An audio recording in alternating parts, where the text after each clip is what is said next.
Guntur MP కాన్స్టిట్యున్సీలో 3.5 లక్షల ఓట్లు కాపులున్నాయి. హ్మ్. అవతల బలమైన అభ్యర్థిని పెడతారు.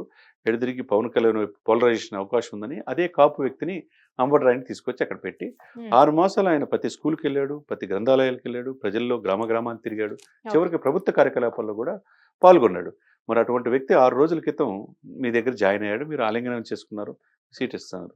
మరి ఇచ్చిన మరుసటి రోజే కృష్ణదేవరాయలని గుంటూరు పోటీ చేయమన్నారు. హ్మ్. మరి ఆయనకి ఇబ్బంది అవుద్ది కదా! మీరేమో సేవ చేయటానికంటే మీరు అటువంటి వ్యక్తిని 6 నెలలు ప్రజల్లో తిప్పారు. కాన్స్టిట్యున్సీ మొత్తం చేసుకోమని. చివరికి టికెట్ ఇవ్వకపోతే ఆయన ఎట్లా ఉంటాడు? ఆయన గౌరవంగా తప్పుకొని ట్విట్టర్‌లో చెప్తా అన్నాడు.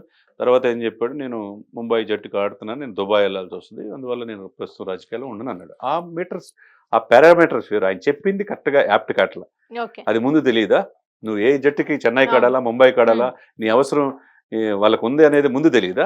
అవును. కాకపోతే వైసీపీ పార్టీ అతన్ని ఇబ్బందికి గురి చేసింది.